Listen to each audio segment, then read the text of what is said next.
我是赵少康，欢迎你来到 TVS 少康战情室。在我们现场特别来宾，沈富雄委员、洪申翰委员、尹乃菁小姐、万美玲委员、林玉芳委员、杨宝珍发言人。好，那么这是蔡英文任内最后一次的汉光演习，所以他虽然这个染疫了啊，他还去哈，那戴个口罩啊，不会很危险对那个接触他的人啊。那蔡英文说，让世界看到我们卫国的决心啊，保卫国家的决心啊。那另外呢，老美这次呢毫不隐晦，就给你公然出现啊。那宪兵今天凌晨在台北车站进行反恐操演，现在就是老共如果把你的这个车站给你占领了，把你桃园机场给你占领了怎么办啊？所以要反恐啊。那老美去，你看没有啊？老美去还跟他们握手啊。那另外呢，这个宪兵啊说呢。这次很特别啊，叫做宪特啊。那他在北车，我们看他这个演习的状况哈。那美方观察员啊，也就是看你们演习到底怎样，真的还是假的啊？那今天这个路透社说，美国最快28号会宣布啊，对台湾军售103亿新台币，就3.3亿，3亿3千万美元。有人说他现在不告诉你到底卖你什么了啊，只是说一个总价了。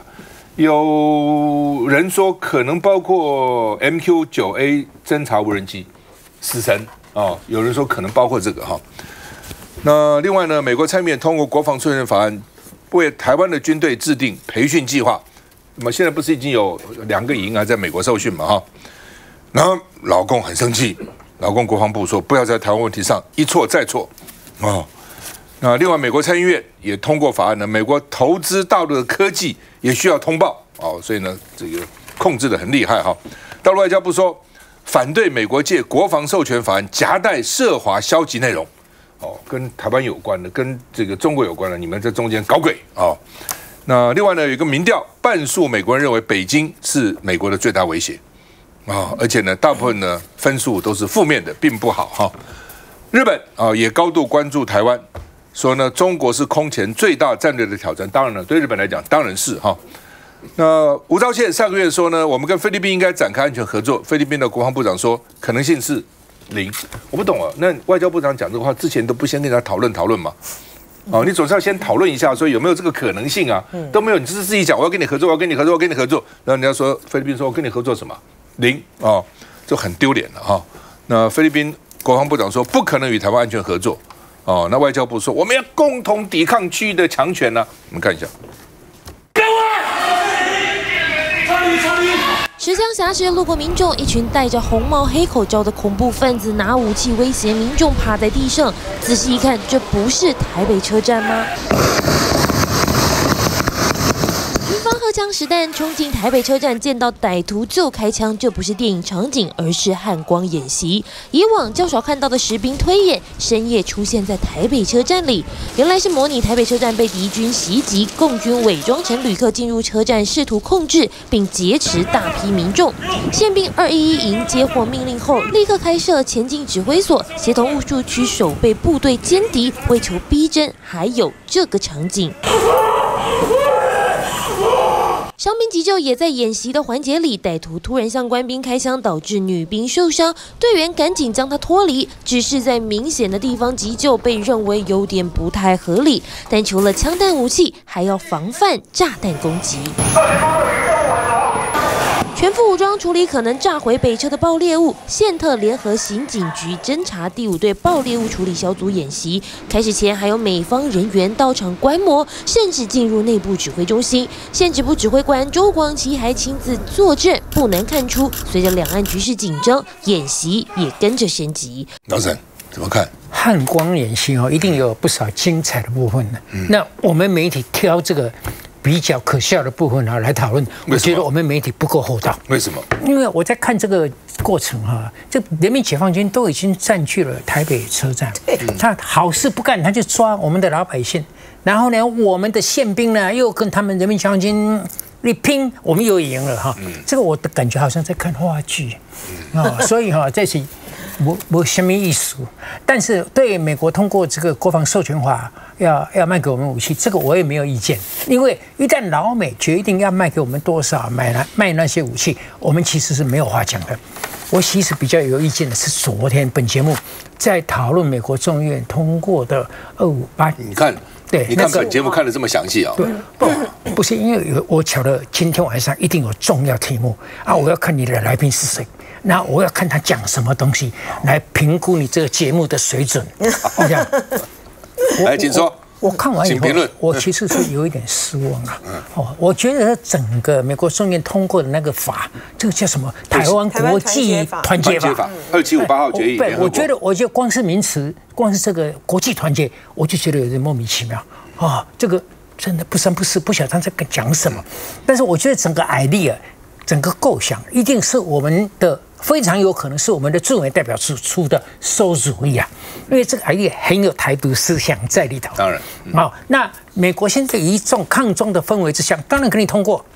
我觉得这是美国国会愚蠢的地方，这个法是不能通过、不能表决的，因为你一旦表决，你不能否决它。你否决它的话，老公就说那台湾是我的，就名正言顺，台湾就是他的。但是你通过了以后呢？就表示说，当年在联大的通过那个决议的时候，那个被剥夺掉这个中国代表权的那个政权，接着下来所占据的土地是跟中国无关。既然这个有程序性的这个ROC 的这个政权占据了这个跟中国无关的土地，那这个既然无关的话，那你美国为什么不承认它？你到底怕什么？所以我觉得昨天大家来宾没有从法理上去讨论这个问题，因为我刚才讲，你不能否决哦，你否决就助长共匪的声势，但是你通过了以后，这个就是老公所讲的以美谋独。那以美谋独有什么不好呢？你看我们政府当然很感谢，国民党也说感谢美国的善意，但是这样的以美谋独啊，如果谋个像样的独，我也不反对。但是谋这个独是一个假象，这个我一直在想老公一直骂我们以美谋独，以美谋独，以美谋独什么胡说八道。但是昨天这个就是证明了，这个就是典型的以美谋不独，谋不了独谋独，但是结果什么都没有这个就是务虚，这个就是务虚。我觉得将来真的不管政权有没有轮替了，像这种问题，其实朝野不一定要对干，朝野不一定要不同的意见。这样重大的事情，其实适当的做法，答案其实只有一个。李邦雄，这个攻击车站是占领而且挟持这些乘客，是蛮有趣的一件事。战争如果爆发，中国大陆会攻击车站，会破坏车站，但是他不会去占领，因为不好使用。他真的想要占领的地方是港口，像机场。因为这是一场隔海的作战，占领了港口，有利于他运输部队到台湾来，后期的补给。机场也是一样，可以让飞机可以降落。所以就找这个地点不太能够有说服力啦。因为他占领，如果他占领了台北车站，就表示他机场跟港口都占领了嘛，才会到台北车站来嘛。对，而且他不是占领哦，你们没有看他的那个响定，他是说一群敌军。伪装成旅客，突然就出现在这个台北车站，挟持了我们，然后我们的宪特呢去解救他们回来，这很荒谬哎，这不是演戏哎，这不是演习哎，这叫演戏。真正的战争不会这样进行。对啊，这有点像是抢匪去抢银行，挟持银行里面的人，然后跟警察谈判，你提供我多少钱现金，提供我车子，然后机场准备一架飞机，我就把人一步步放掉。所以这个假想就是不是很用心的这样一个做功课的结果了。我现在比较想讲的是台湾有一阵子真的要买飞机也买不到，比如说我们要买飞机，美国也不卖，又有817公报的原因，所以雷根的时候说，那这样好，我们提供技术，我们尽可能协助你，你自己在台湾造。所以经国号战机的由来是这样，现在不用怕了，我就现在不敢讲，过个6、7年，搞不好连 F-35都买得到。现在问题就是说。我们很容易买得到美国武器，不卖美国我们不买美国大概也要塞给我们，我们大概拒绝不了。问题是，只想问一件事：安全感有没有增加？我们武器比马英九时代多买了很多很多很多。你看，动不动安置的鱼叉飞弹400枚，这个刺针飞弹400枚，会不停的买，不停的买。可是我们的安全感其实没有增加，我们觉得战争的可能性反而是增加了。所以我们现在回过来看乌克兰战争哦，这是冷战的其实某种程度的延续啦。就是苏联后来就解体了嘛，北大西洋公约就开始在扩张，然后后来这个美方也答应了俄国说我不再扩张，可是他还是继续扩张，所以最后情况就到了乌克兰。对俄国来讲，乌克兰对他是最重要的就在他旁边，而且又有感情上的问题曾经是我的一部分这样子，而且同样又是东斯拉夫人，所以俄国是希望你北约，尤其你美国答应不要把乌克兰纳进去，成为你北约的一个会员国。如果这样子的话，那他的等于是你北约就在他的边境就驻扎军队，这个他受不了。美国其实当时可以解决的，就是说我承诺，我作为美国总统，我承诺我们绝对不让乌克兰成为北约的一员。至于欧盟要不要参加，那是欧洲自己的事情，我美国不讲话。你知道说了这句话以后，普丁没有理由去打这个乌克兰。可是对美国来讲，他可能想法不一样，这是个机会，我就是要用乌克兰来引发你俄国去攻击他，我就在这个点把你粘在这个战场上，然后把你消耗。好，从一流国家到2流到3流，你最后除了核子弹，你什么都没有了。我不晓得美国现在是不是这样看待台湾？我觉得美国是这样看待台湾。如果美国这样看待台湾的话，我们是不是打算这样被美国处理？就他不停的卖武器给我们，然后也给我们这个来训练，未来可能一起演习，然后让中国大陆就受不了，然后最后决定说，反正我跟你怎么谈都没用，我干脆就攻击你，是这样子吗？那这样的话，我觉得台湾就要小心。我认为作为一个主权国家，美国是我们最好的朋友，我们最落魄的时候是美国帮我们。但我上个礼拜咱们讲，我还再讲一次，我们的国家利益大于其他国家的国家利益。我们当然要小心了，我觉得不是我们要小心，北京要小心，北京不要上当。对，你既然明明知道，看看乌克兰、俄罗斯被搞成什么样子，你明明知道美国拿台湾在捅你，希望你跳进来，你还那么笨的跳进来吗？你说跳进来，你真是个大笨蛋啊！休息一下再回来。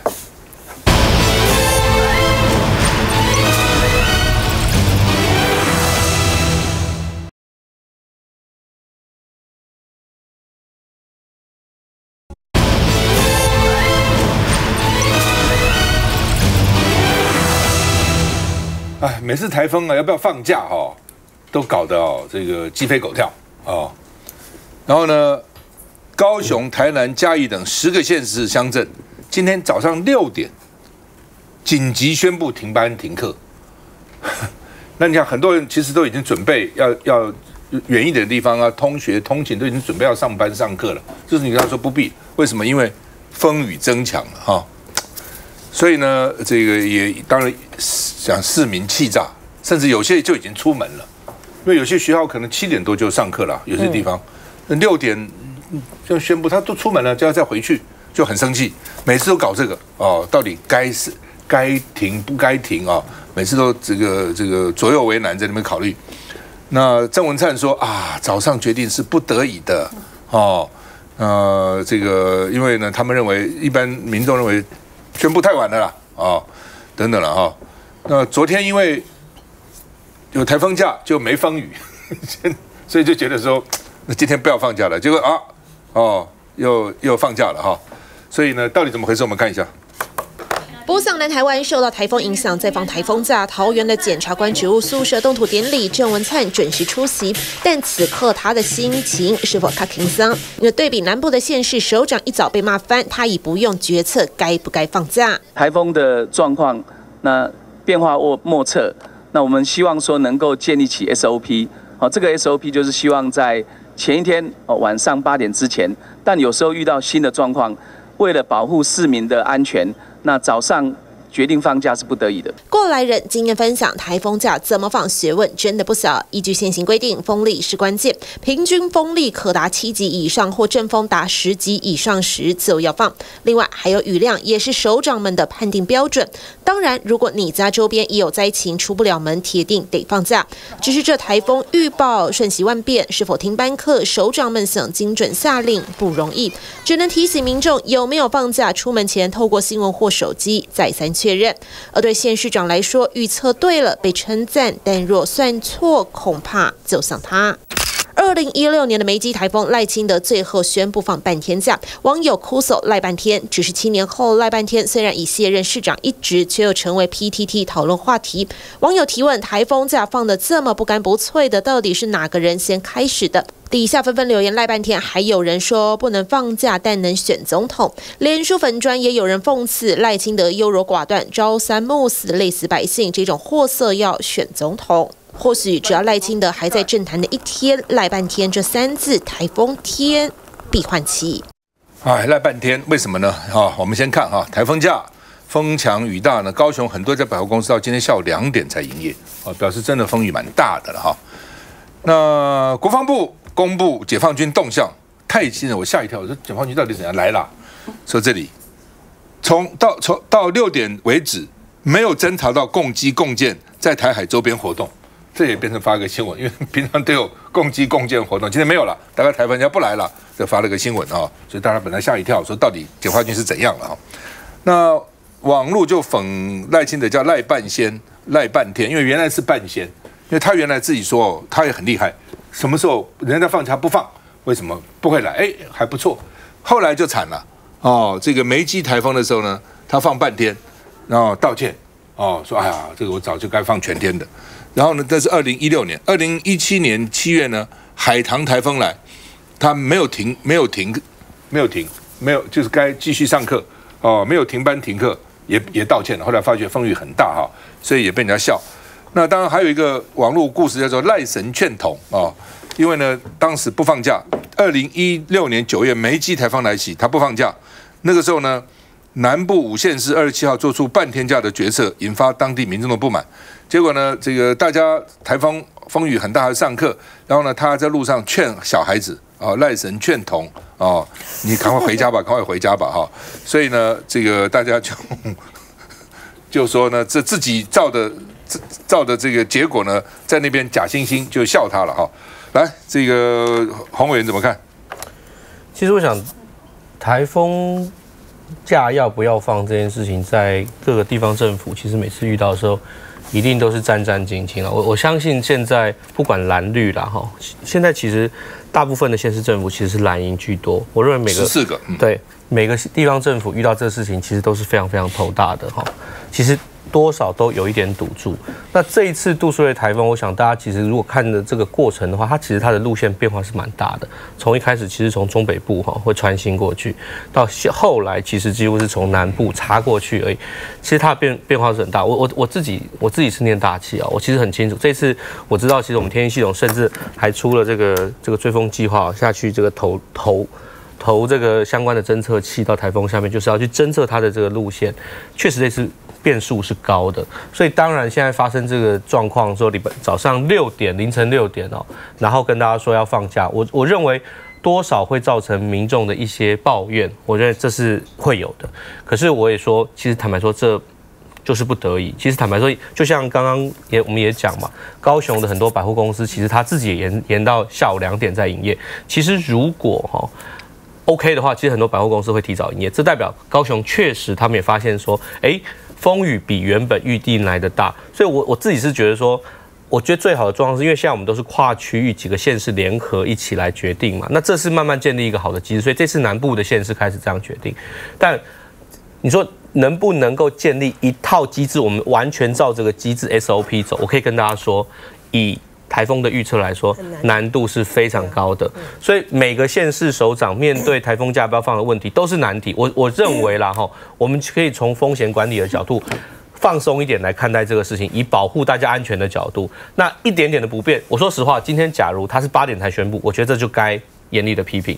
但6点，我是觉得还好，说实话是这样子啦。好吧，当然了，这个天气不好预测了。我在台大四的时候选修过气象学了。结果只拿了60分，所以没有什么好批评的，因为我都没去上课。助教带去看云片状云鳞状云雨状云我都没去，点名都没到给你60分。它的不确定性很高啦。对了，台风政治学这门学问这个学分其实真的不好拿。那这当然也是成为就是各县市的这个县市首长必修的这个一个学分。可是我们从以前看到现在，其实就是有褒有变，然后甚至于可能在同一个县市首长不同的台风来的时候，其实他的评价就变不一样，的确是很难了哦。那今天早上6点才宣布这件事情，我认为一定有一定的不得已。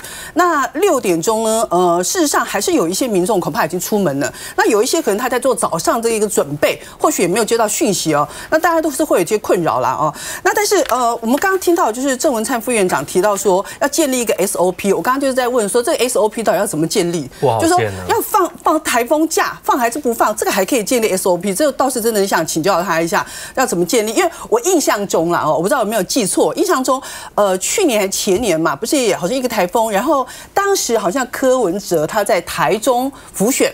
那时候人家也就跟他讲说，你怎么不在台北啊，跑到台中去？然后那时候他好像讲法还是说，那我们台北市政府都做得很好啊，我们也有 SOP 啊，所以其实市长在不在不是那么重要。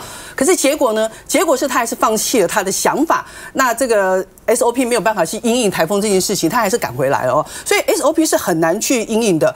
那这一次呢，以我们桃园来讲哦，桃园现在是跟基北北桃做联合的，叫做联合决定统一发布。那我觉得这个是很好的，因为这是一个大生活圈，也是一个就是工作圈。以桃园去新北跟台北工作的人口，大概有46、7万人。那如果是要双北跟桃园之间的往来，恐怕就有过100万人。所以我觉得在这个台风来袭的时候，这一个区域性去做一个联合发布、统一决定这件事情，我觉得这是好的。不管是算是一个风险的分摊，或者共同决定可以更缜密，那或者是让这个生活圈里面大家可以更便利，我觉得这个方式都还不错。我认为是风险的分摊啊，是每个县长不要单独做决定，单独做决定，万一做事给他骂臭头。我告诉你，今天所以县市来宣布放不下是我建议的。以前老沈，你记得以前不是这样，以前是中央统一台风放假不放假，被骂的臭头。为什么？台湾经常你要在这次南部有雨，北部没事啊。那他宣布放假，北部每天看电影，电影院人满为患，南部没人嘛。南部这个下雨啊，电影院都没人嘛，所以我就每次都这样骂。后来我是当地，我就建议，我说这样授权地方决定，每个地方情况是不同的嘛。结果授权地方决定，现在地方又搞得这个焦头烂额，变成后来就变成说，我们干脆集体好了，5、6个县市一起，7、8个县市一起，这样的话呢，至少呢要骂，那一起骂，反正我们大家一起做的决定嘛。你怎么看这个发言人？好真的确，因为如果说几个县市一起的话，因为通常比较邻近的县市，它可能会有一个通勤的生活圈嘛，所以的确，我觉得在几个县市一起去讨论说，到底我们隔天要不要放假？当然可以跟中央之间如果有一个基本的 SOP 可以去依循的话，那当然就可以先照着做。但我们真的必须老实讲，真的非常非常的困难，因为每一次我觉得到了这个时间点，就是首长到底要决定放假不放假，我觉得他们压力一定都非常的大。那最好的话，反正不要有人这个受伤，然后或者有些财损等等，我觉得当然是最好的一个情况，所以或许可以稍微放宽一点点去看。然后当然是如果最后真的就大家发现到怎么都无风无雨啊，然后开始去逛百货公司啊，去看电影啊，但我觉得这样子的话，其实对有一些民众而言，总比你出门了，然后你陷在那个一滩水里面，我觉得那个心情应该会好的比较多。就虽然可能大家会酸一下，说奇怪，今天无风无雨，干嘛要放假？但至少他不用冒着风险，可是出门之后到了半天，突然跟我说，我下午放假。你知道，通常那种说下午放假都很可怕，因为它通常都是风雨已经变很大。我印象中超深，我之前曾经有一次，本来不放，后来放的话，就是天气变坏。我觉得那个压力其实更大，因为你知道，他宁可干脆早一点。如果预估到，所以可能真的隔天的风雨会有点大的话，那你该放就先放。我觉得有时候是一点点堵住。我印象很深刻，有一年的台风天，然后上半天呢说，不用，我们照常上班。结果上班之后，他突然下午跟你说，你要记得赶快回家，下午要放台风假。你知道中午的时候要回去，那个风已经超级大，就是你知道都已经到巷口，觉得都快要被吹走。所以我真的觉得以人民的安全先为优先考量。不过台湾运气不错了，过去3年10个月14个台风要来结果都没来真的运气还不错，我们都没有登陆，还不错了。老沈你要补充？你刚刚在炫耀你的功德，我没有炫耀，我只是讲事实而已。你说你厉害，但是郭正亮是不同意的。郭正亮在脸书上说，由县市发布全世界少见。他讲像香港，大家看气象局的风球，然后各机关学校自己决定。我不同意郭正亮的讲法。台湾虽小县市更小，但是同一个县市里头也不一样哦。比如说你高雄市市区，有些山地像山区，对，这市区没有灾情的，山区的情况就不一样。你看它风雨啊，它土石流很强的哦，很厉害的。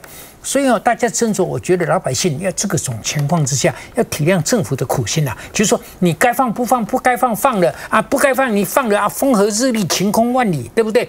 那么有什么你还抱怨什么东西呢？像这个6点钟紧急发布的话，我觉得还好。为什么呢？我6点坐第一班捷运的经验很多，第一班捷运6点钟里头的乘客有多少？非常少。真的非常少，所以因为这样而抱怨的人啊，也真的是宽容一点。也没有啦，因为那个大家不同的你是台北的经验不同，对呀，你忘了你念台南一中的时候，很多都是从乡下，是哦，一大早就赶火车，一大早不是他搭火车，他一大早就7点都要到台南一中，到台中去，那5、6点就要出门了，这真是这样，所以是6点啊，6点还好。对的，不，他当然有他的原因，他说5点搞不好也有人骂他说我还在睡觉，你吵我们。但是不管怎样，我就说一定是有人被影响到了，所以他才会抱怨嘛。而且说实在的哈，就说台湾呢是一个台风很频繁的这个地方哈，这个3年多接近4年呢没有台风登陆呢，其实是罕见的啊。所以在这样的情形之下呢，其实放不放台风假怎么样的决策，我觉得对于县市首长来讲，他们现在呢，因为把放不放台风假，在2012年的时候，赖清德那时候大家都在放这个台风假，只有他不放，哇，就网友就说啊赖神，他也得意起来了，他也觉得自己是个神了。然后呢，所以你就会栽在这个地方，你就会说，当你把这个放不放假拿来当做县市长神与不神的这个判准的时候，县市长当然就是动辄得咎啊，这根本都是多余的。就说对于民众来讲，最糟糕的状况呢，其实就是放半天。